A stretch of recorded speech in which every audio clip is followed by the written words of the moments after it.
Bigfoot Collectors Club with Michael and Riley. I know a story of high strangeness or two. Let's do this. Ooh, the spookiest thing of all is losing your vision.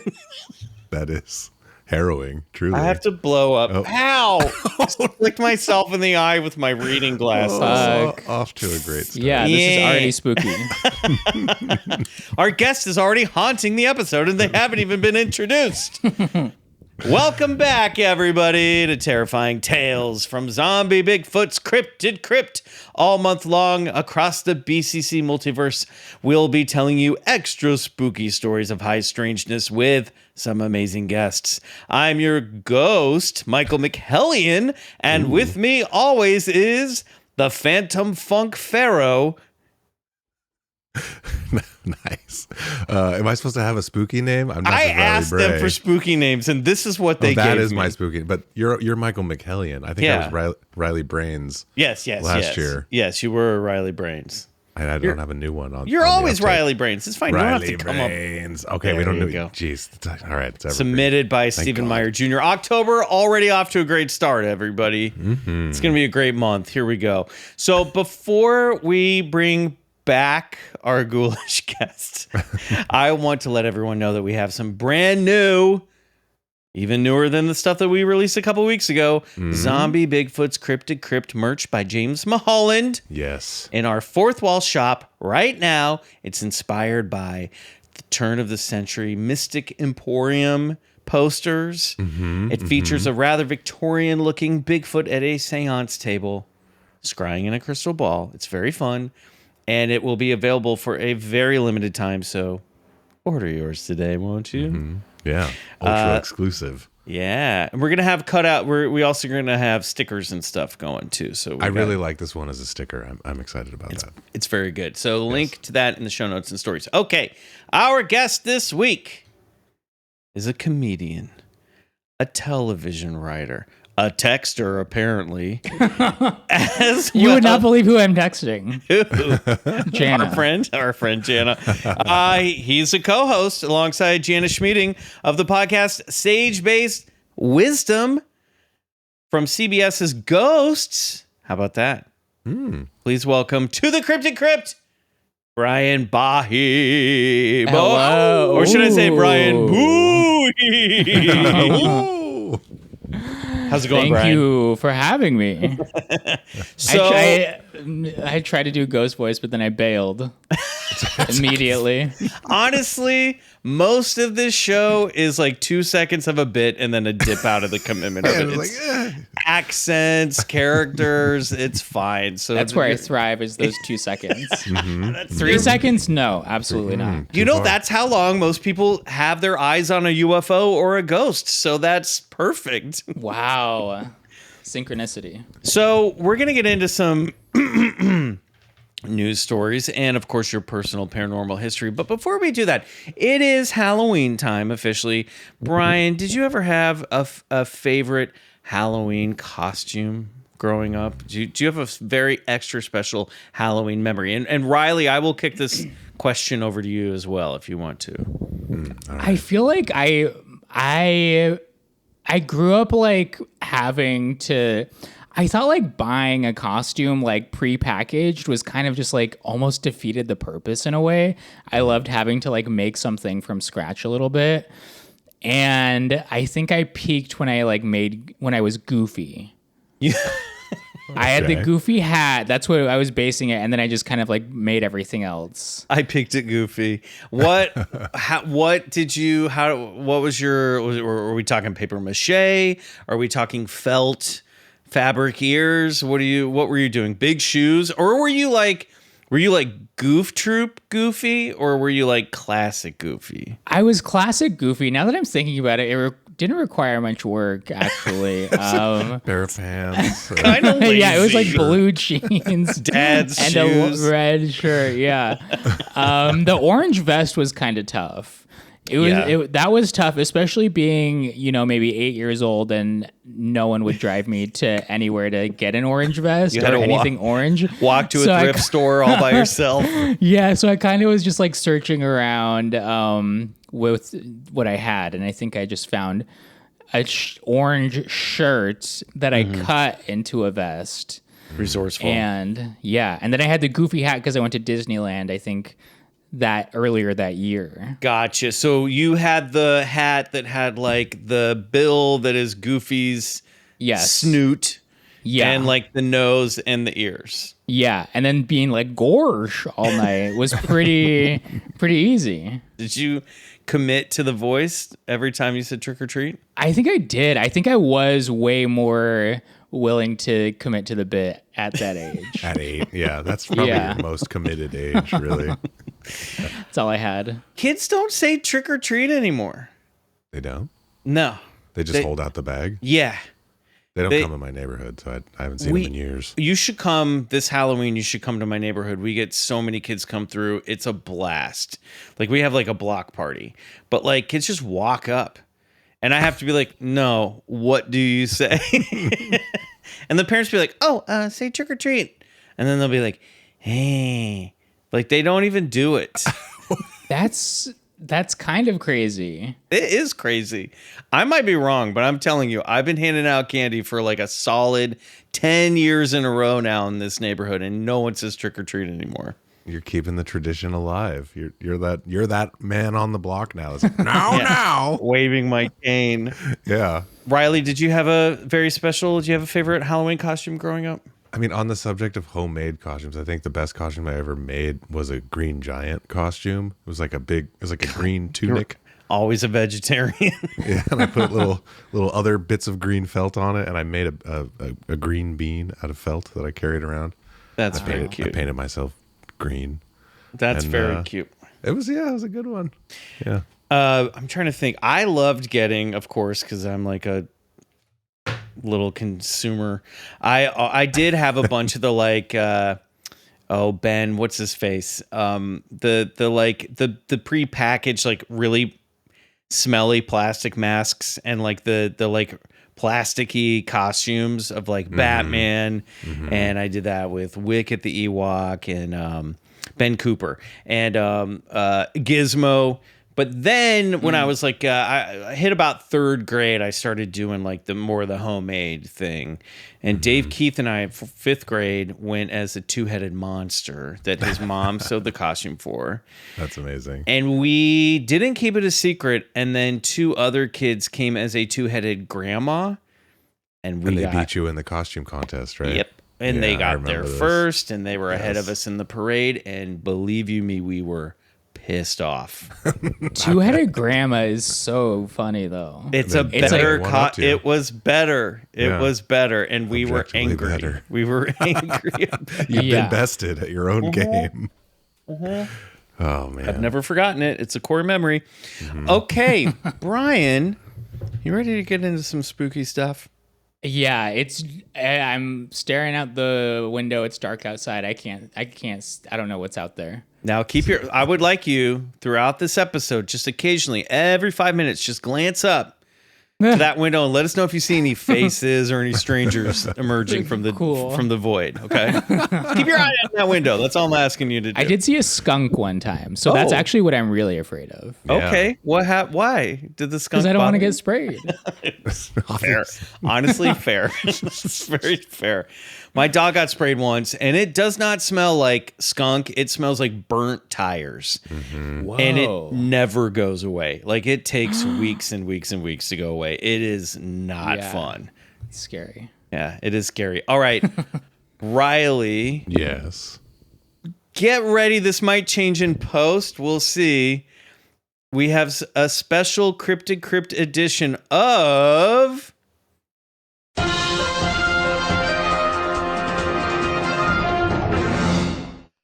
BCC Booze.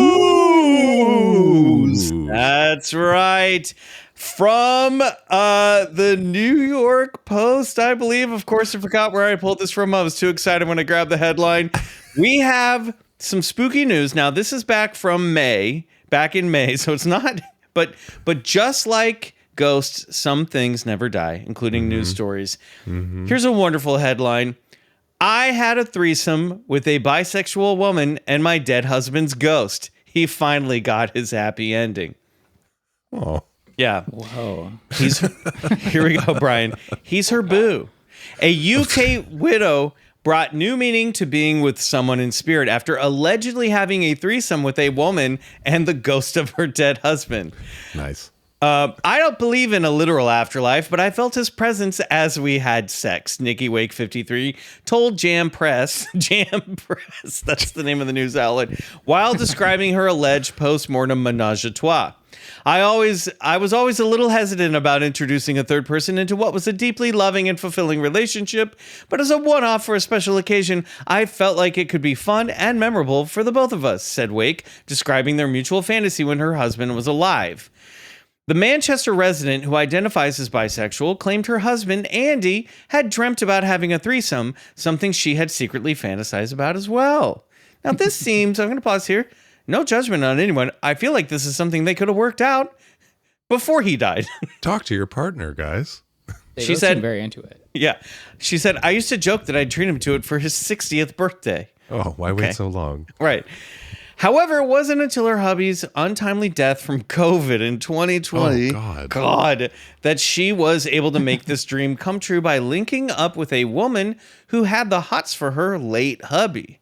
Whoa. This is wild. This started out so fun and lighthearted, and it just took a it's a whirlwind corner. Again, there's a happy ending here, according to her. Brian, any thoughts as we're getting into this? I'm so curious. How old are they? Was he close to 60? She was 53. I'm assuming he almost made it. Whoa.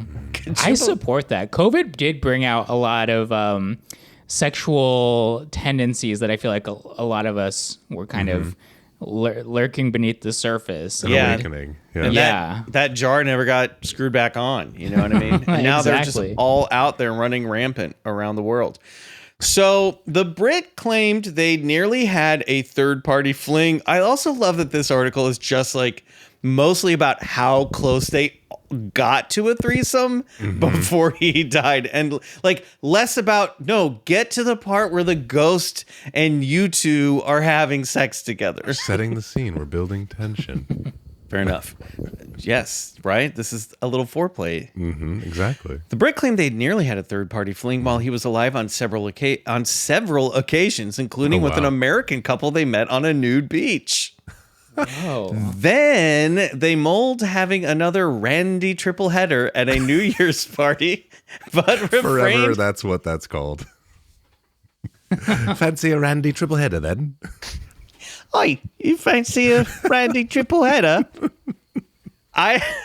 Menage a trois is out. Randy triple header in. Yeah. Also, Randy triple header sounds like the horniest baseball player that's ever. Yeah, for sure. Yeah. He's minor leagues, but he's going to make it up. Yeah, he's on the farm. This is his year. Yeah. But he's going to make it. He's going to make it. Then they mold. Okay, but they refrained from pulling the trigger. If we were going to go for it, I assumed we'd either use a specialist dating site or perhaps hire an escort, said Wake.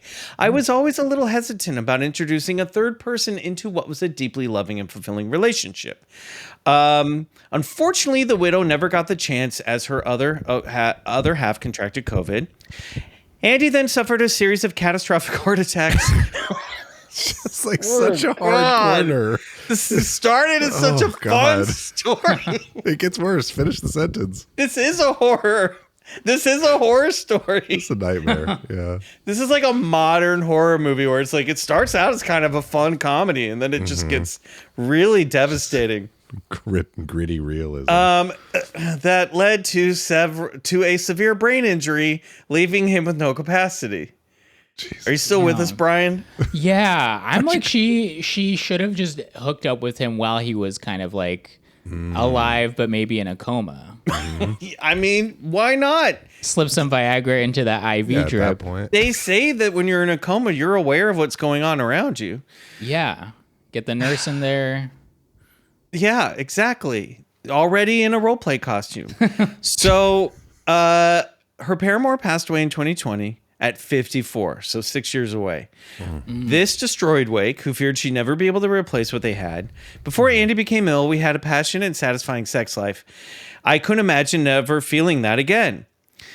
Andy had been the only one for 20 years. It felt less intimidating to connect with a woman. Nonetheless, she re-entered the dating pool at the age of 49, listing herself as bisexual on romance sites as she dated women in the past and wasn't ready to be intimate with another man. Despite feeling nervous and out of practice due to her newly widowed status, Wake got lucky and met an incredibly kind woman on one of the romance sites. Wake felt that Andy supported her new lifestyle. After an initial date, the two went back to Wake's place and carried out their so-called phantom rendezvous. Is this a ghost Randy Tripleheader, or is this just a widow picking up the pieces of her life after her long-term husband died? It feels like in order for it to have been a Randy Tripleheader, like they needed to be like, okay, we're holding space for this deceased man. And in a way, they did need to air hump. If they didn't air hump and picture him there, then I don't think it counts. They had to do some like miming of certain activities. Space work. Yes, some space work. Thank you. Also, I'm pretty sure I just heard my neighbors close their window. He's at it again. Jesus Christ, we got to move. So, when they moved into the bedroom, the unnamed woman noticed Andy's picture and commented on how beautiful it was and how she would have happily slept with you both if you were alive today. During the romp, Wake said she felt the widower maker's presence. What? That's what you call a dead husband as a widower maker? This is truly just all around a bizarre article, but yes, that word choice alone. I feel like whoever wrote this article got fired 5 minutes before they had to turn this in. There's a lot of anger present, I feel like. It's also just talking about how horny this couple was. Like they were going to nude beaches. They liked picking up couples. They were swingers. It sounds like it's just like a hint that the reporter's like wink, wink, nudge, nudge. Yeah. She said that he felt the widower maker's presence and said that he'd absolutely support her getting back in the sack with a woman. In other words, the other woman allowed him to love vicariously through her, whether or not she really carnally communed with the dead. I could almost hear him say, "You deserve joy. Just don't forget me," recounted Wake. "I never will. He was my soulmate." Well... It goes on to discuss her polyamory. Now she's polyamorous. This isn't so much news as just an incredibly detailed account of this woman's sex life. Feels way too personal to have read on this podcast. Yeah. But she has a website called Widow's Fire that allows widows and widowers to keep that spark alive after losing a spouse. Hey, that's not bad. Nice. Yeah, that's nice. I just want everyone to know I'm not laughing at the tragedy here. Not. I'm laughing that it snuck up on me and was not expecting what was coming next. Yes. Brian, what are your thoughts on this Randy Tripleheader? I think that click. The line goes dead. He does not come back. We have to do the rest of the show, though. I support it, and I want there to be people having sex with ghosts. I don't know if this counts. There's a part of me that just wants a little more, just like something that really is like this. I for sure fucked a ghost. I felt that's kind of what I'm looking for. The bed levitated. I want them to she seemed to have like doubled down on the polyamory and not doubled down on the like, let's summon some spirits that will join the party. Mm-hmm. You know? Yeah. I'm glad. That being said, I would never willingly hook up with a ghost. I was going to say, you might be inviting this. I know. I'm so scared now. Look out the window. What do you see? My reflection. Okay, great. Good. That's all you need to see for now. All right, we're going to take a break. When we come back, we're going to get into Brian's personal paranormal history.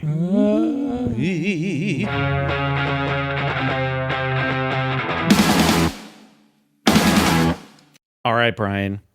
Every week on the show that we have a guest, we ask, what is your personal paranormal history? Have you ever had an experience that you cannot explain? Were you into the unexplained?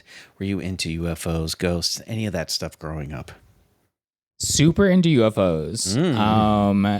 I mentioned when you were a guest on Jana and my podcast, I grew up in Arizona, huge UFO country in a way.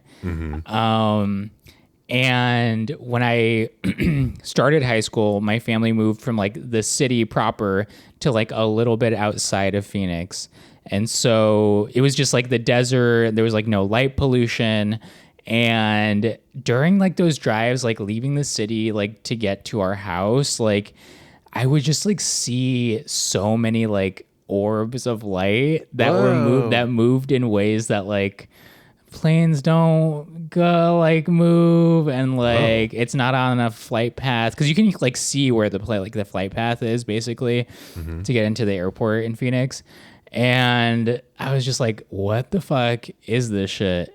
And it's kind of one of those things you only would see if you are just like 13 and staring out the passenger side window, like looking into the darkness, listening to like, you know, Linkin Park or something like that. I like LinkedIn. Park. Yeah, wait, hold on. It's the corporate version of the cover band. Only plays Office Parks. Yeah. And so I was always just like, that is for sure something. And also the reason I think I like was so firm that it like UFOs were real is because I watched A Fire in the Sky way too young. Same. Yeah. And that takes place in northern Arizona, a place that I would go to, you know, a few times a year. So it just felt like even more real. Yeah. That's where my dad's family is from. So we would go visit them. And I was just like, this place is so fucking... I'm so scared of Arizona, but I love it. And where were you during the Phoenix Lights? TBD. You have to time travel back. Yeah, you got to go back in time. I don't know. I forget what date it was. I definitely was a child, and I was 97. I don't want to date you. I mean, I don't know how old you are. I was basically an adult when it. I for sure was a child, and I remember like the next day. That's like all that was on the news, and I was like so like pissed off that I missed it. I was like, this is the biggest thing we've ever experienced, and I was just like inside. The town is what, Snowflake? Heber? Is that where he was? I think it's Snowflake. Yeah. Heber might be. I think it was I think they were in between those two towns. I think Heber's where he turned up. I think he called to say, I'm back from a gas station in Heber, but he was from Snowflake. I'm pretty sure. Travis Walton, that is. Sorry, I went back to the Travis Walton thing for a second. This is just kind of a sidebar, but how cool was the night sky in Arizona growing up with no light pollution? Was it pretty rad? Could you see a lot of stars? You see a pretty good amount of stars. It's pretty actually breathtaking. Like when I go back, I'm like, this is crazy. It's kind of nice. Like this question from the city, like, tell us of the stars. I know. What do they look like? What do stars look like? It's so like peaceful and like, yeah, summers are hot, but like at night, the warm summer nights, just like looking up at the stars, you're like, I kind of get it. Yeah, a warm desert night really is the best. Yeah. Wait, but about these orbs, this is like a regular occurrence, right? You saw this many times? I saw them very often. To the point that it was like almost regular. Like if I feel like if I was like on a drive and I just like looked, I could almost just like see it sometimes. But like it was just like orbs that would either like slowly like get really bright and then stay bright and then just like slowly dim again. Or they would just like move and then stop and then stay there. And then either it always ended with them just like dimming so you can't see them. Weird. Did you like discuss this with the adults you were around? No, because my parents are so Catholic and I think they refuse to believe that like anything outside of like the creation, like Catholic Right. creation There's, like, story in a nope. way. It was just so funny to me, but I'm like, you guys are insane. What if you'd been like, there's a UFO right there. Yeah. you're like, oh, mom, no, it's an angel. Angel, Look, yeah. angels. See, I mean, would they even acknowledge it if you were like, it's something biblical, maybe? I think if I did point to something and they did see it, they always used the excuse of like, well, it's probably like an Air Force base, because there's like a few Air Force bases in Arizona. But I'm like, they're not near us. They're on the other side of the city. And I don't know. For some reason, Air Force feels just like so like a cop out. Yeah. Sure. Two big cop outs, angels and Air Force. That was your first excuse for everything, wasn't it? Did you were you growing up with like ghost stories? So like no ghost stories in the house, obviously, but like Only the Holy Ghost. Only, yeah, our Lord and Savior. No, not really. Because like growing up in the city, it's so like loud and stuff. I never really could grasp any type of like ghost situation out there. Mm-hmm. And you were a sci-fi boy. I'm a sci-fi boy. And then once we moved out into the desert, like that, no, I think it's just too hot for ghosts. And I don't think they like the heat. Yeah, they The dry evaporate heat. very quickly they in that just dissipate. Yeah. desert climate. What about now? Like, where are you where do you stand with aliens right now? And then where do you stand with ghosts? With ghosts, I mean, I've always been like, ghosts are so real. It's Okay. like, for sure, especially like my Native American background. It's like so like has so much to do with like spirits and past people who have passed away but are like still around and stuff like that. And I'm just like, that it's that part also, in addition to Catholicism and hearing that as a kid, I'm just like, there's so much that we don't know, or that like is like around us that we like don't fully comprehend sometimes or something. Yeah, I was gonna say, what was that intersection of the native folklore and practices and Catholicism like? So, because you have the strict Catholic side, but then, like you said, you also have these like stories from your culture growing up. It was kind of like both were accepted, and it was just kind of like whatever the situation called for, that's what we would. Interesting. Yeah. So if it was like, if it was like we were in a church or something, then it's like, well, Catholic, and then This is Catholic area. yeah, and then if something, I don't know, it was like had to do with like our family or something like that, then it's like, well, Native, and so yeah. Were there, I don't want to call them superstitions, but were there rules on either side that you were like, you do not want to do this because it could invoke something bad, like a bad spirit?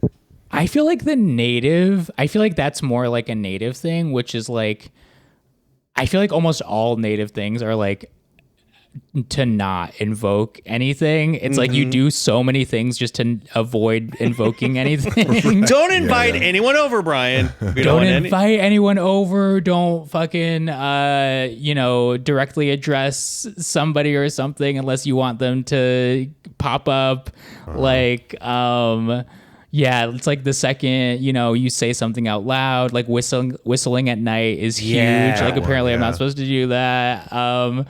And it's just like all of like so many like little things are like made to like not be, awaken something, I guess, Yeah. that could potentially I mean, affect you in there's some also way. carryover to that, growing up Christian, there's like the expression like, speak of the devil, that comes from like, if you speak the devil's name, he will surely, I can't remember the full phrase, but it's like, he shall appear. He shall appear.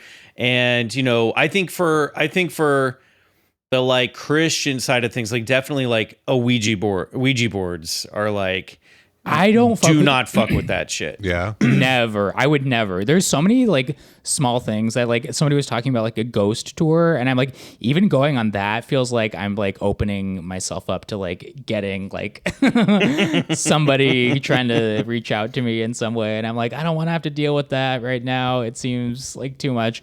But something we also touched on was I feel like I went down this like rabbit hole of Appalachia TikTok and like how it's so fun. fucking like creepy, and it's like you need to like close your shades at night, otherwise you're inviting like people to come in and like gather around your home and like look in or something like that. Whoa. Or if you hear your name, don't go towards it. If you're a baby crying, don't go towards it. But if you hear something, you can't run. You have to calmly walk away. And it's just like so much like superstitious-y type of stuff. And I'm like, that all of that sounds so familiar to what I heard from like my dad growing up, because he grew up in like this very rural part of northern Arizona on the reservation. And it was very like, I think the rules and the stakes were a little similar in that way. And I'm like, that's it just like that clicked with me recently. And I was like, damn. That's so, yeah, because there's on one hand, you're like, well, surely this is like, listen, we live near the wilderness. You don't want to get lost. So just stay close to home. Yeah. But also And, they're just, don't run away from a bear because it'll attack you. Yeah. Slowly. but also there does seem like there's weird shit out, especially in the Appalachian Mountain. There's like weird shit out there. I definitely think there's spooky stuff in those woods. Yeah. And it's so funny the way he would bring it up sometimes is he would just kind of quietly say it in a way that he like didn't want to draw attention to it, but he did want to like pass on that information. And I'm like, in my head, I'm like, oh, he's in telling me what not to do is almost like inviting, because you're bringing up the topic in a way, Right. which could be enough to like, yeah. Invited in. Yeah. God, man. Any- So you gotta walk such a tight rope. It's so good. That's why I feel like it is in my head all the time. Uh-oh. Nova. Nova's just getting very old and very ornery. He just wants for something. Hey, listen, don't go towards that sound. I know Oh, it yeah. sounded like Nova. Don't go. Yeah. Don't go Right towards as we it. discussed, Riley. exactly. Don't do that. You're falling for it. Did your dad ever talk about? Did you ever hear superstitions about cryptids or things like Bigfoot? Did that ever come? Was that in the vernacular growing up? Fuck. I honestly do think he did say something at one point about a Bigfoot situation. God. And I wish I could remember. Dad's What it was. Bigfoot situation. It sounds like a actually Judy had- Blume book that was never published. It's funny because my dad was like he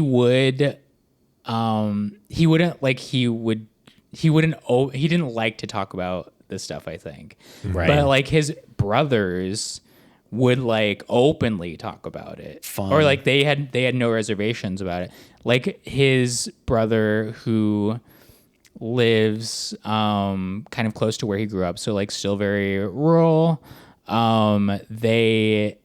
He was telling me like maybe 2 or 3 years ago about how he was like they have like livestock around like their house. Like they don't eat. It's like they're not even caged. They just kind of just like wander. They stay in the area around the house because that's where their primary source of water is, I think. And so that's kind of just like they're always there. And then but my uncle like wakes up really early to like, I think at this time there was maybe like a not a panther, but like a cougar or like one of those desert A puma or something. something that was like, I think had killed one of the cows earlier. So he was just like waking up early and like making sure that like, the cows like were okay and like there wasn't any like animal threats.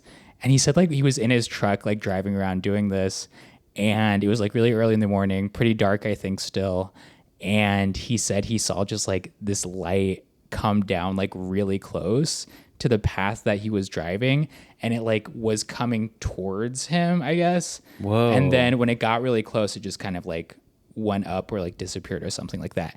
And he said he has a photo, and he showed me the photo, and it does look like a bad photo of a UFO. You know, Really? It's like there is a light, but it's just like it's kind of like blurry, but it's like not blurry, but it is just like, it looks exactly like the photo that you see when people are like, I got a picture of a UFO. And it's like it would never hold up in court, you know? Right. Sure. Yeah. So that was God, what's your takeaway? What do you think that is? Do you think that is an interstellar visitor, or do you think it might be something else? I mean, I feel like it has to be interstellar. What's the other? What else could it be? I don't know. I'm just like, do you think it's like a ghost? You know what I mean, or a spirit, or like a elemental, or something that's earthbound? I don't know. I guess I never really thought that it could be anything else. It could be maybe a ghost, but I don't know. I feel like ghosts wouldn't just. I don't really associate ghosts with like being outside and like floating. Okay. You know? Yeah, sure. For me, they're more like grounded, like indoor. But Brian, kids. what if the outdoor ghosts look like UFOs? Oh shit. Oh. That's interesting. And indoor ghosts look like people. That's really okay. You know what I mean? They're like they're like adapting to whatever environment that they're in. That's cool. I feel like if that were the case, there would be more documentation of that. I mean, did you see that missile shoot that UFO a couple weeks ago and it just deflected it like it was nothing? I did see that. That is crazy. Come on. That's so crazy. That's what would happen if you shot a missile at a ghost. It would just kind of go right through it, you know? It wouldn't bounces hurt it. as though it made like a little like boink sound effect too. It's like Yeah, almost it's crazy. silly the way it bounces off of it. Yeah. Well, what's going on outside that window right now? Nothing, but I did hear a sound. Oh, okay. We're getting close. I think you're invoking something. We'll find out when we come back right after this break.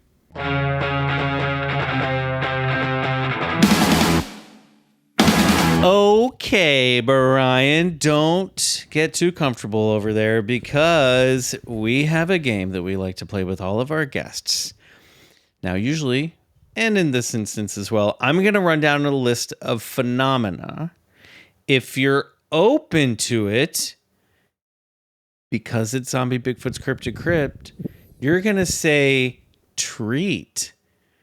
If you're not open to it and you think someone's trying to fuck with you, you're going to say trick. This is a special edition of Bullshit or Believe It that we're calling Trick Or treat. That's right. Brian Bahe, on your mark, get set, ghosts. Treat. It's a confusing metric. Yeah, right off the bat. I think, trick is I'm into it. Trick is you're trying to trick me. I don't believe in this. Okay, Treat is, ooh, I like this and I'm into it. Nom nom nom. Treat. Bigfoot. Treat. UFOs. Treat. Mothman. Trick. Only because I don't know too much about it. Witches.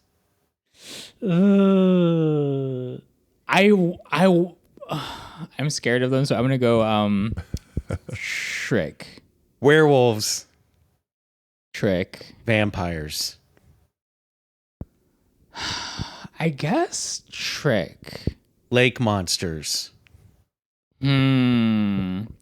I'm so unfamiliar with lakes, but I bet if I grew up near one. I thought you were going to say you're just so unfamiliar with lake monsters. You're like, I've never seen a lake. I haven't gotten close to one. I don't know I anything literally about have them. never gotten close to a lake, but I believe This might be the biggest revelation of the entire episode. Well, it's in the desert, you know. So I might do treat just based on vibes.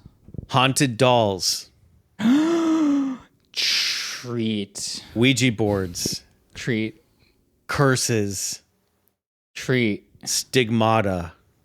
Ugh. I don't know. Honestly, trick. Black cats are bad luck. I am so terrified of black cats. But honestly, I feel like I've crossed them at pretty pivotal moments in my life. And I'm like, oh no, this means bad. But nothing really Knock on wood. I'm gonna, now that I just scared myself. Trick, because I'm scared now. Mummies. Mummies? Like the ones that come back to life. Right. Trick. Not the existence in Egyptian culture throughout history. Yes, exactly. Candied apples. Treat. Chupacabra. I'm also a little bit unfamiliar, but I believe because it's almost my people. It's my people adjacent, so I'm gonna go treat. Chupacabra is my people adjacent. Shapeshifters. Treat. Banshees. I think treat. Phantom hitchhikers. This, yeah, that's treat. That's hard treat. I'm so scared. We're gonna come back to that. Demons. Yeah, treat. The devil. Even just saying, like, so many of these, just like saying them out loud for me is something, is like very so. Not supposed to do that. I mean, I guess I'm gonna go trick because in my head, trick means I denounce this. Right. Yeah. Finally, the afterlife. Oh. Ugh. That's hard. Yeah. I guess treat. You can define it any way that you want. Yeah, I'm gonna go treat. Okay. Great. Wow. Well done. The very first trick or treat rapid fire game. You did great. Yeah. Two that I want to come back to. They got real big reactions. The first for me was haunted dolls. Yeah. Unpack your relationship to haunted dolls for us.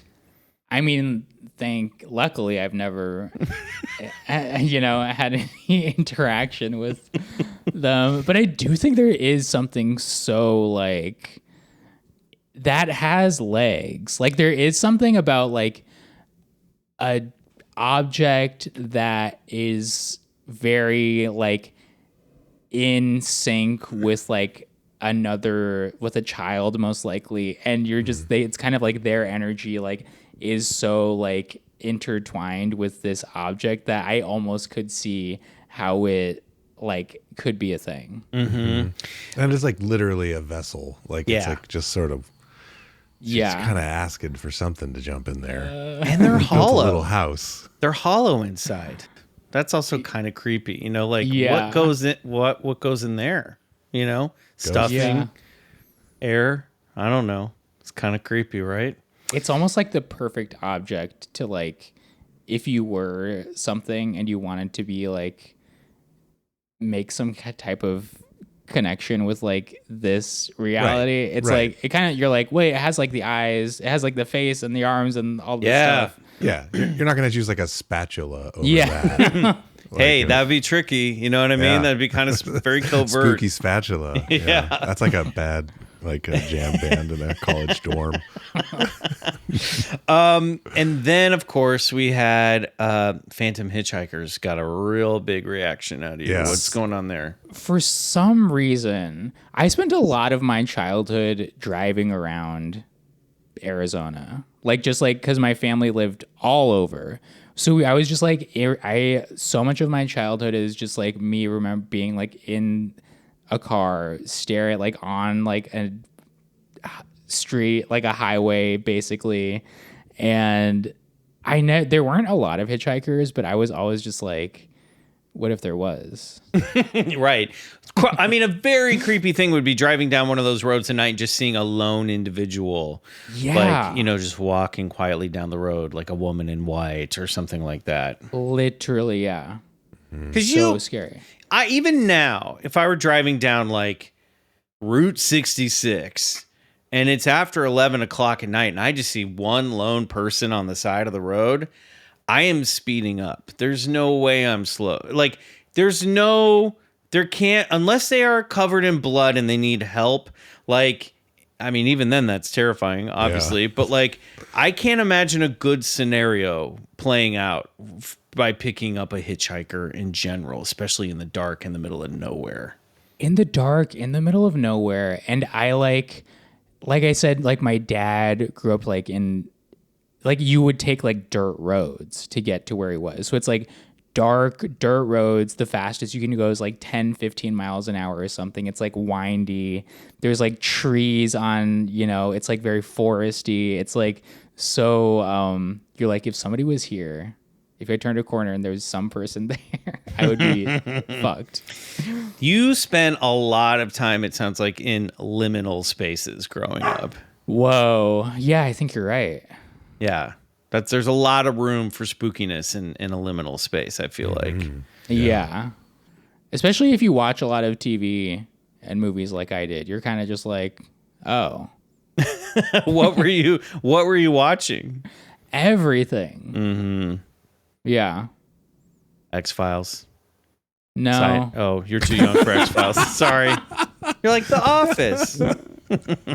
I think my mom I was really into the first season of Buffy. Oh yeah. And then for some reason, after the season ended, she's like, you're not allowed to watch that. Oh, right when it got good. I know. Man, did you catch up later? Kind of. Oh. You should catch You up. gotta go back. Yeah. I know. You'd love it. Yeah. All right. Look out that window for us real quick. What's the status update? Oh my God. Okay. There's somebody there. Okay, great. We're going to find out who that is when we come back. And it also will be time for this week's story of high strangeness.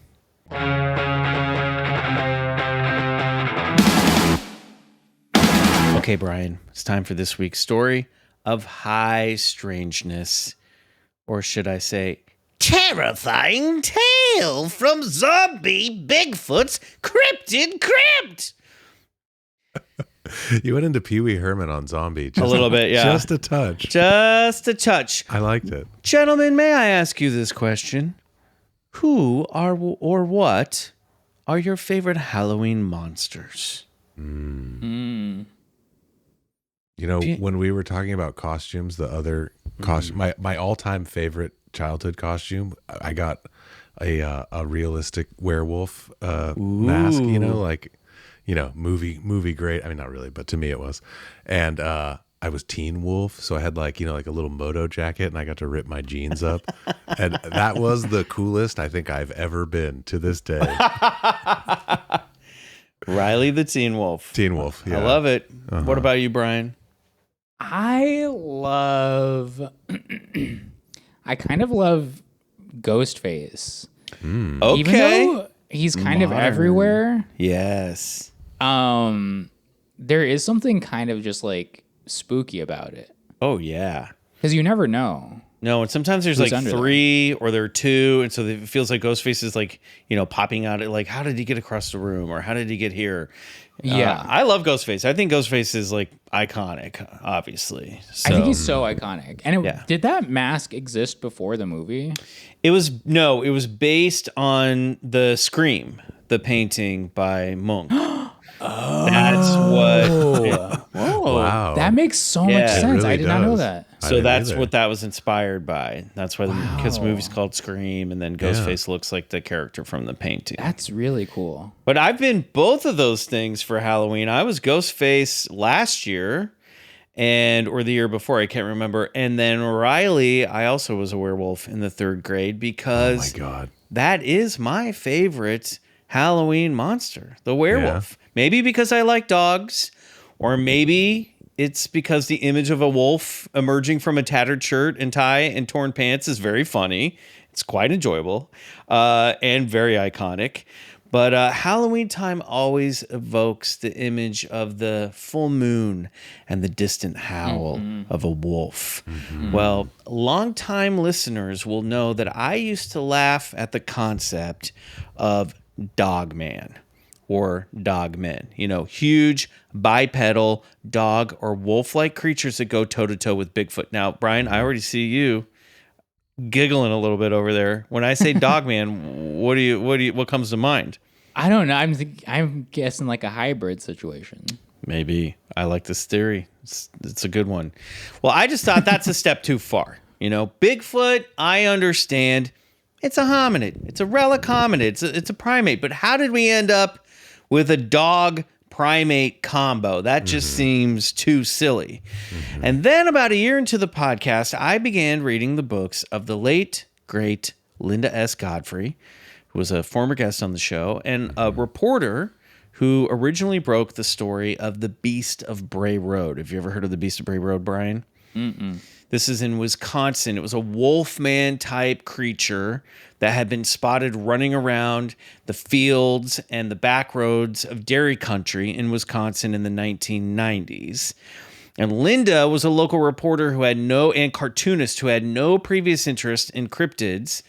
But this story started going around, so she was like, why don't I just interview these people about what they're seeing? And she gathered enough detailed eyewitness stories about the creature that she realized there's something here. There's something to this phenomenon. And over the course of the next 3 decades, she made it a point to collect as many, among others, many dogmen and wolfmen stories, and sometimes werewolf stories that she could collect, and she published most of them in her books. And we got books like Monsters Among Us, American Monsters, and I Know What I Saw, all great reads if you're listening and haven't checked those out. So I thought it would be fitting to kick off Zombie Bigfoot's Crypt to Crypt 2025 by honoring Linda and my favorite Halloween icon by checking out a few stories of the Wolfman. Get ready for this, Brian. Now, just because something is a Wolfman does not mean it's a werewolf. Werewolves or lycanthropes are shapeshifters, humans who have the ability to transform either willingly or unwillingly into a wolf. Wolfmen and women, at least in these stories, are only observed in their wolf-like or dog-like humanoid form. So we cannot accurately describe them as werewolves because they might always be a wolfman or a woman. See what I'm laying down here? So like these aren't stories where they've seen people turn into wolves. These are just, they're already wolfmen. Right. You know what I mean? Yeah. It's like the square rectangle thing. Exactly. Yeah. So first up is the story of the Wolfman of Chestnut Mountain. This is from American Monsters by Linda S. Godfrey. Now I'm going to summarize this story and then I might read a couple passages from it. One October evening in 2010, around 10:30, Dr. Rachel Gendreau, a behavioral psychologist, and her fiance, Chris, were traveling home from Galena, Illinois. They were passing through the Chestnut Mountain area down a dark country road called Blackjack Road when something crossed the road that made them question reality. In a letter to Linda S. Godfrey, Dr. Gendreau described the encounter. When we got to a fairly curvy part in the road, this road is heavily wooded on both sides, and there are not many homes where we were at the time, we noticed a large figure running out of the woods ahead of us. Approaching the figure at 50 miles per hour, Rachel and Chris saw what appeared to be a 6 to 7 foot wolf running on its hind legs. It paused and looked directly at us before leaping at great speeds off the road and back into the woods. The couple looked at one another, the color draining from their faces. Chris asked Rachel if they should turn around and take another look, but she was so scared she just wanted to get away as fast as possible. Crazily, as they drove off, Chris noticed the creature step back out into the road in his rearview mirror and watched them as they drove away. Oh, no. Menacing. He said, after we passed, I could see it just staring at us from the rearview mirror. Our hearts were pounding. We drove like hell. We know what we saw. Rachel described the creature as having dark gray fur that was thinner at the chest, with distinctly canine legs with paws instead of feet. She described that when it turned to look at her, its gaze seemed to look through her. It was like it already knew her. And what's interesting about this witness is, of course, kind of sensual at the end. Yeah. Like it knew me. I mean, this is, hey, you know what I mean? This is why I'm getting into the other area of this phenomenon. That's right. On my other side gig. But what's fascinating is here we have a psychologist, someone with a PhD, studies behavioral psychology, and she's like, one of my primary jobs is to discern when people are hallucinating and when they are not, when they are broken from reality and when they are not. And she's like, this was wild for me because we've really, both of us saw like a actual 3-dimensional thing in this reality, and it really blew their minds. And one of the other interesting things about this story is that there is a quick encounter from 1999 where 2 construction workers in that area claim to have seen a wolf-like humanoid stand from a crouching position and run off on 2 legs.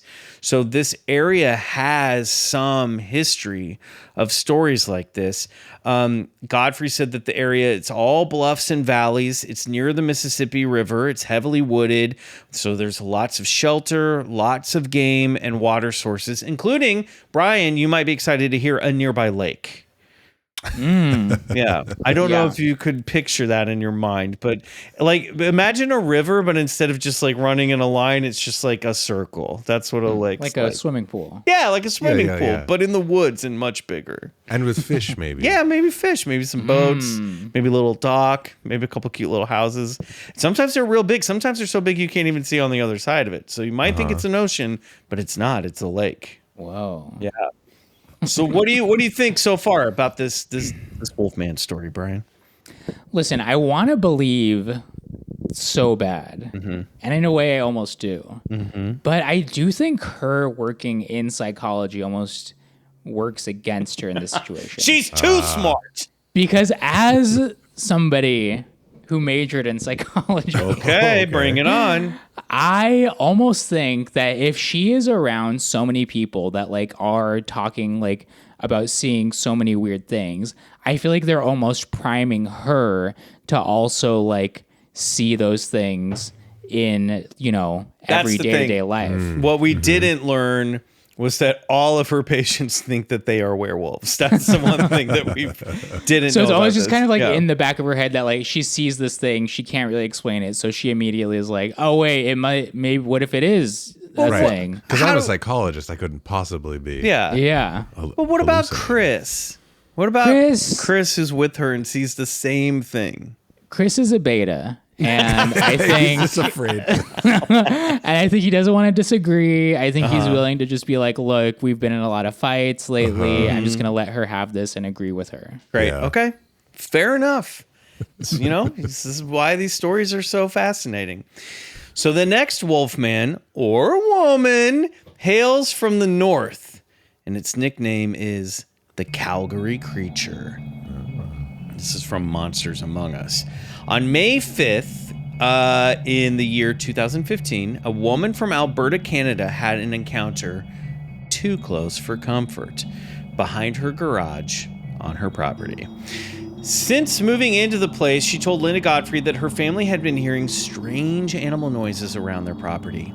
Their 2 dogs were always on edge and alert, as if there were an apex predator in the area.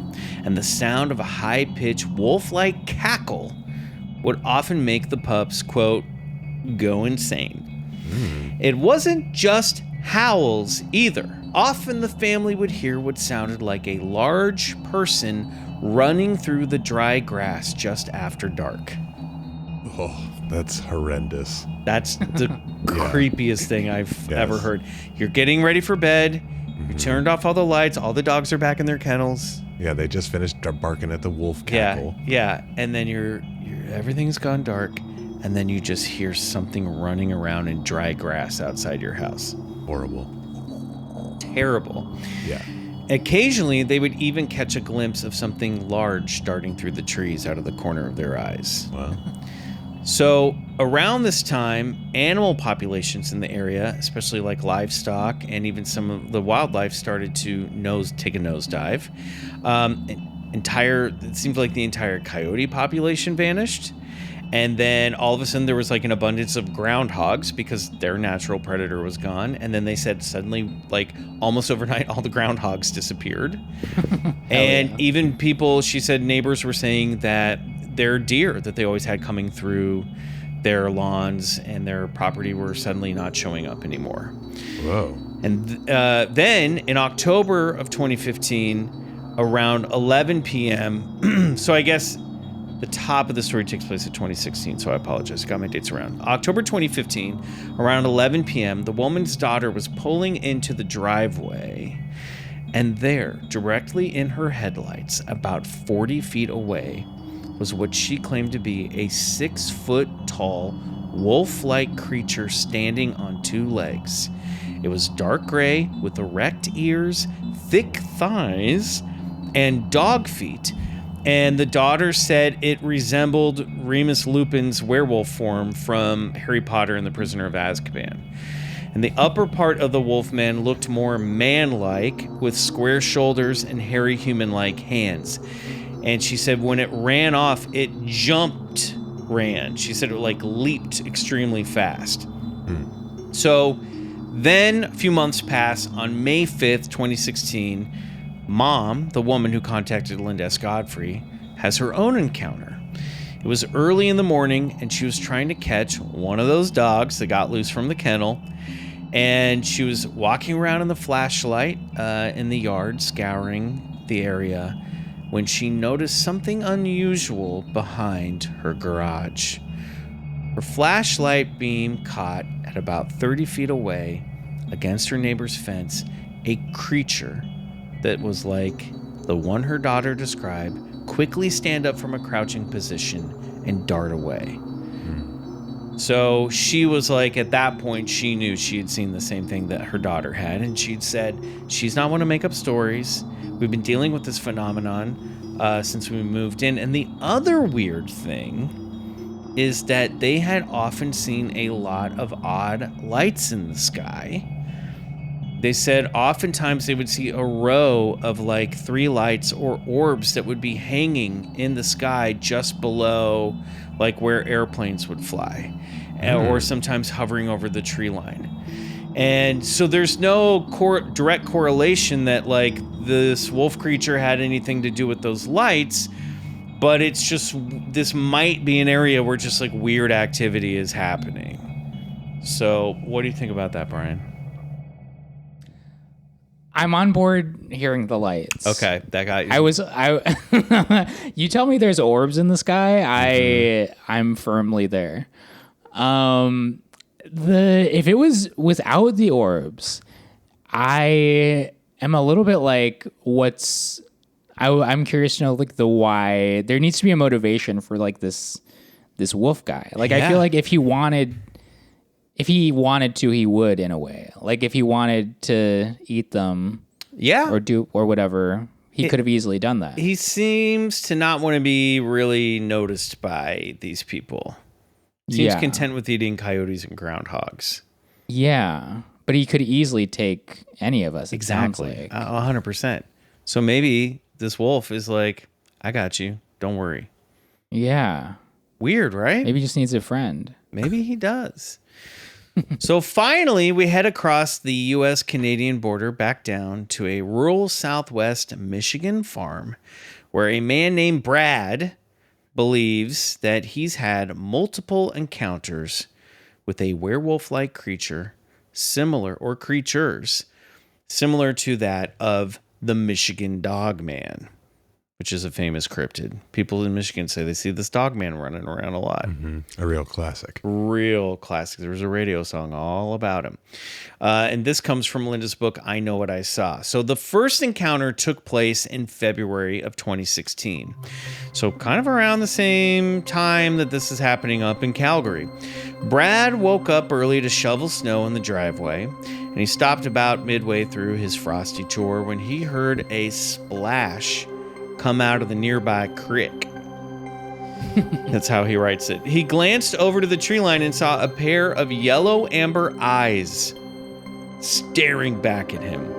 They were set in the form of a bipedal wolf-like creature standing at about 7.5 feet tall next to a large oak.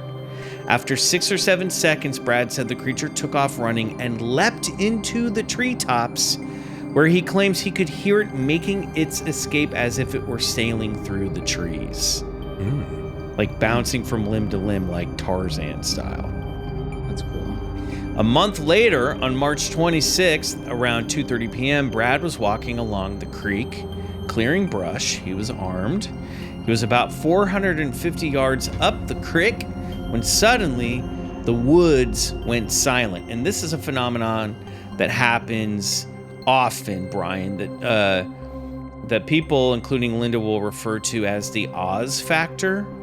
Named after the Wizard of Oz, like that transition from your reality into a different plane. And it's the feeling of when, like, suddenly all the crickets, all the birds, everything goes quiet, and you suddenly feel like you are not quite in you know our reality anymore, that something else has crossed over or overlapping. So he had that sensation, and that term Oz factor was coined by Jenny Randles, who's another author and paranormal person. But I'm going to read directly from the book, this encounter. It's pretty fun. Brad said, I rounded a bend in the creek, went up ahead about 55 yards to what looked to be the back of a black bear, and that was digging into the bank of the creek. I was setting my firearm down on one of the little islands in the creek. I snapped a branch, and it stopped completely what it was doing. I froze and watched this thing stood up on two legs and started to turn towards me. It stood 8 feet tall and had a huge wolf-like head, snout and ears of a dog, and all black fur. In the first encounter, the creature's fur was gray in color with some white. This one was all black. It kept glancing over to the east and back towards me. It had not seen me yet. It put its snout to the air and looked around like it was sniffing the wind. That also creeps me out. Looking around for him. I'm completely freaking out at this point and reached to pick up my firearm to get it out of the area quickly when there was a splash up the creek. I looked up, and now this thing was on all four legs. It still stood 4 to 5 feet. It still stood 5 to 5.5 feet tall. It's a real American Werewolf in London right now. At this point, I don't want to run out of fear that it will give chase. Just like your daddy taught you, Brian. So I stayed frozen. It looked at me and snarled, and I thought it was sizing me up. And then all of a sudden, it looked to the east, back at me one more time, and took 2 giant leaps towards the east and onto the bank of the creek. That's about a 25-foot distance. It then jumped towards the treetops and disappeared to the east. I stood there in total disbelief. I got home and my mind just kept racing, so I decided to confide my father about what I had seen, and he looked at me as if I were an alien. Said I was crazy and I should get my head checked out. I know what I saw. I know what I saw, Dad. Why are you looking to the east? This werewolf thing, this is weird. Also, hopping and climbing in the tops of the trees? Also very strange. Brian's got a big smile on his face. What are you thinking? One time I went to Alaska once. Yes. And I went on like a nature tour. We were like in a school bus essentially. And while we were just like driving along, we like stop, and then the driver / like tour guide or whatever is like, there's a wolf like standing right in the middle of the road, just kind of just like standing there. So everybody got up to look at it, and I was shocked at how big it was. Like, they're fucking huge. Yeah. And I'm a little bit like, this could just be a wolf. But what about it walking around on 2 legs? Hey, remember when those bears, we saw the bears walking around on 2 legs? That was mind-blowing too, in a way. That's true. I've never seen, I'll tell you what, sometimes, I mean, I guess I've seen videos of little dogs walking around on 2 legs. It's possible, but jumping up into the treetops, come on. Yeah. So Brad's third and final encounter occurred on May 20th around 9 p.m. Brad was collecting wood for a fire he and his dad were burning down by the creek. Back behind the pole barn, which I don't know what the hell. Does anyone know what a pole barn is? Maybe a quick Googs will help us out. Brad lit a cigarette and heard rustling in the woods. By this point, he was embarrassed to admit that he'd become afraid of the woods. It was near dark, and once again, the woods went quiet. Brad then describes what sounded like the sound of a zipper being zipped up. He glanced towards the sound and saw something move about 30 yards away. Then the air filled with the smell of rotten guts and urine. The smell was soon followed by a deep guttural growl. Now, so at this point, I'm thinking Dad shooed him away to get some firewood because Dad had to take a big old dump out in the woods and he needed some privacy. Yeah, there's the real Wolfman. Yep. Brad shone his flashlight along the tree line and caught the sight of shiny red eyes about 5.5 feet off the ground, peering back at him. The creature stood on 2 feet, towering 8 feet tall, flashing a pair of hairy arms that ended in clawed hands. The beast growled again and turned and lurched back into the woods. So Linda Godfrey points out that this feels almost like a Bigfoot story with the red glowing eyes. And the smell. And the smell and all of that stuff. And then the other thing that happened was Brad around this time had been laying apples out for the deer. And he said that every time he would set an apple out, he'd come back and there'd be a rock where the apple had been. And that kind of gifting or trading is also weird Bigfoot behavior. Whoa. But he also said that he also claimed that he found huge, in this time, he was like, he'd go out and search this area and he'd find huge wolf tracks on his property. I mean, those are probably wolves. Could be. I mean, I'm not saying that's what it is, but The trading the apple for a rock is really funny. It's like, Very funny. yeah, I'm going to take this food and I guess here's a rock. here's something honor system, kind of the yeah. same shape. Yeah. Well, dear listener, I don't know if this Wolfman sampler was enough to make you believe in dogmen or werewolves or wolfmen or women, but if I were you, while walking through the woods at night, I'd steer clear of any creeks and driveways. You never know what's lurking out there, looking to pick a bone. And that... And that is some Wolfmen Encounters for you, Brian. What do you think? Sure is. I mean, I'm definitely terrified of the Midwest now. I'm gonna keep my eye. Yeah. The one thing about this is like they don't seem particularly menacing towards humans. No. It seems like they're kind skittish, of really. Yeah. yeah. They're a little like they're more eating, deers or whatever. Yeah, they are very much in common with a lot of the rest of this phenomena, which is like they seem to want to avoid.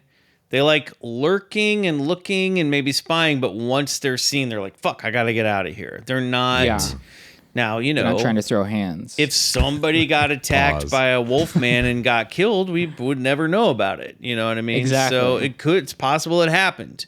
But in at least in these stories, they're like, shit, I gotta get out of here. Again, much like Bigfoot, much like ghosts, much like UFOs, they're like these fleeting encounters.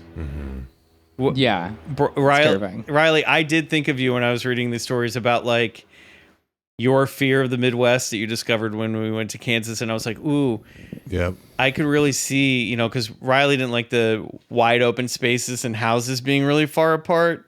Yeah. Midwest, I don't know. It gives me the And I was- heebie-jeebies. I was like, oh, 'Cause this you're just- this would be fun to see. I could imagine a werewolf running between those houses in like big open space. It's the perfect spacing for a werewolf to just dart right through. Yeah. You prefer stuff to be close. Yes. Or I either want a city or a wilderness, but this like all this space and then one Victorian farmhouse sort of on a knoll and then space again. I'm like, that's For too sure. scary. That's Yeah, I get that. It's too much. To get me, it. I'm like, oh, I can finally relax. This is what I crave. Well, Brian, thank you so much for being here. Thank you for sharing stories about orbs and wolfmen. Where can people find Sage-Based Wisdom and anything else that you're working on? You can find Sage-Based Wisdom, the podcast I co-host with our friend Jana Schmeeding. Yes. I think it's like everywhere. Spotify, iTunes, etc. Wherever you get your podcast. Supercast.com. Oh, yeah, you guys just launched on Supercast as well. Sage-Based Wisdom, I think. Yeah. Great. Yeah. No, it's We're doing that. sagebassedwisdom.supercast.com. Yeah. Yes, that's how it works. just like we're bcc.supercast.com. Oh, okay. Yeah. Yep. Yeah. It's that. Yeah. You'll find it. Just Google Sage-Based Wisdom Supercast. I do stand up, and if I post all my upcoming shows on Instagram at Brian_Bahe. So if you want to see me do stand up, go there. Okay. Great. We love it. Well, thank you for being here. We appreciate you. Thank you for having me. You have a wonderful Halloween. I'm terrified. What's out your window right now? Just in general. Literally just darkness. Yeah, that's The most frightening thing of all. I know. Yeah. As we say goodbye, why don't you take a piece of candy out of the metaphorical candy basket, and what are you going to grab to take home with you? What are you taking? Ooh, it's one of those new tiny Reese's cups with bits of Oreos in them. Oh, lovely. Which is a real thing. You know what? I am ashamed to admit this because I've been working out again, which I'm also embarrassed to admit. But Nice, bro. thanks, man.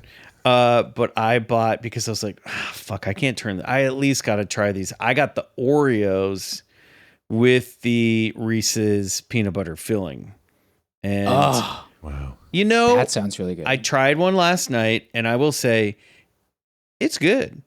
It's so good. It's kind of like, it doesn't fully feel like an Oreo and it doesn't fully feel like a Reese's peanut butter cup.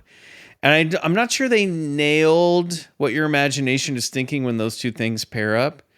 Yeah. But I didn't hate it. It was still tasty. So I put them in the freezer and I'm hoping that I forget about them. Until I really will be excited when I want them. The wonders of modern science. How are the peanut butter cups with the Oreo bits in them? Have you tried them? They're so good. They kind of copied something I've been doing for a while, which is just like literally Oreos, dipping it in peanut butter and taking a bite. Little Oreo hack for you. Yeah. I love it. Okay, well, great. Well, like minds, you know what I mean? We're on the opposite sides of the same coin here. Yeah. All right. Well, happy Halloween, Brian. Thank you for being here. And everybody go follow Sage-Based Wisdom right now and go over to Supercast and support the show. Indeed. Bye. Thank you for having me. Bye.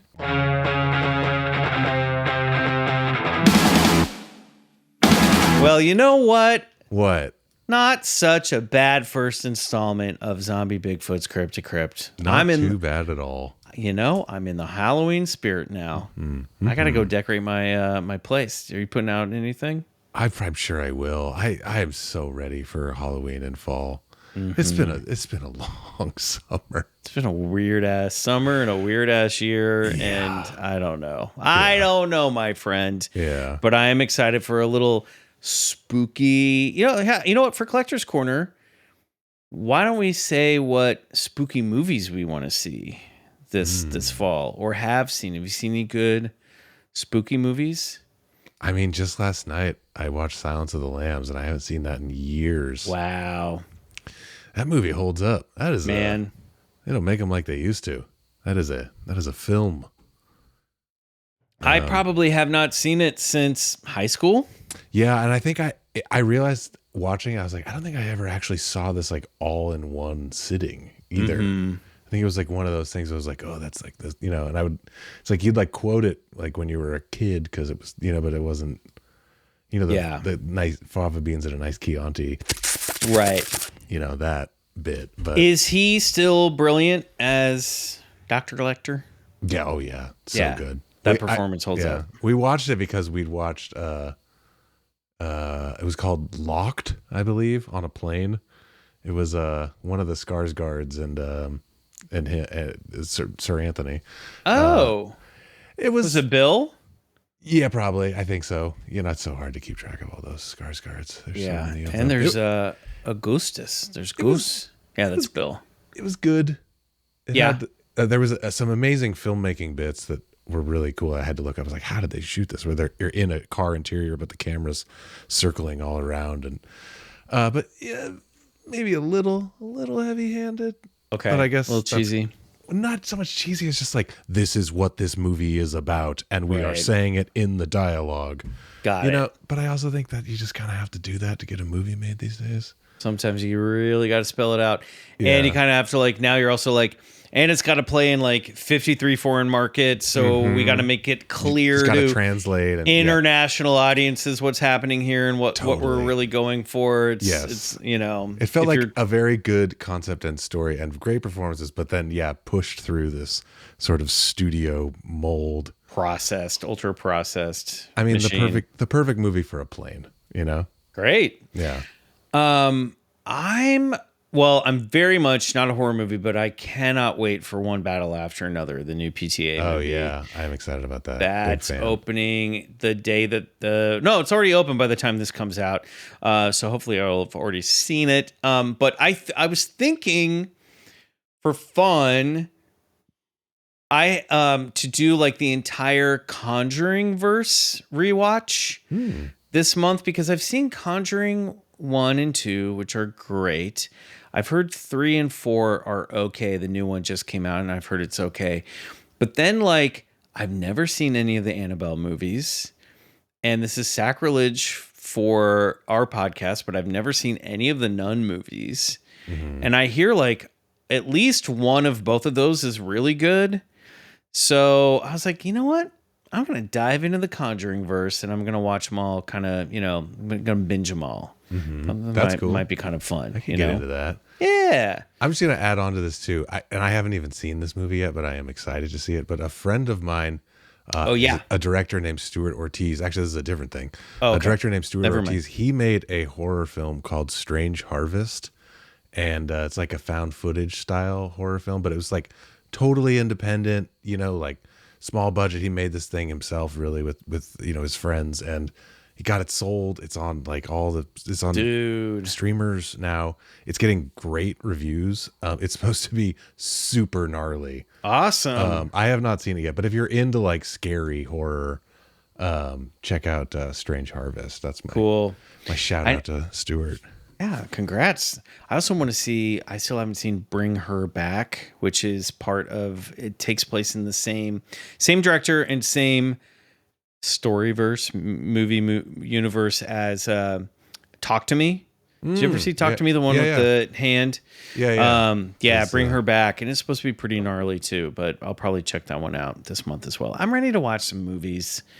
I'm ready to like nest up a little bit, you know? Yeah. All right. It's fall time. Well, if you want more BCC or would like to listen ad-free, then go to BCC Clubhouse. Join us at bcc.supercast.com. You'll get 3 bonus episodes every month on BCC The Other Side, ad-free episodes, and monthly music releases from Riley on Cosmic Tracks. Find the link to that in our show notes and in our Instagram bio at Bigfoot Collectors Club. If we don't see you over there, we will see you next Wednesday for an all-new trip to the crypt. Until then, good night. And go get a regular.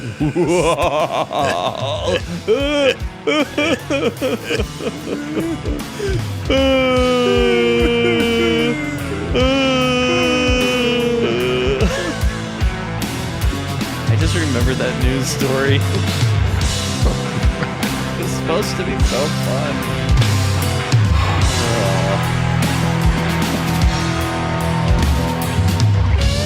Bigfoot Collectors Club is produced and engineered by Riley Bray and executive produced by Riley Bray and Michael McMillian. Our theme song, Come Alone, is by Suneaters, courtesy of Lotuspool Records. Follow Suneaters on Spotify.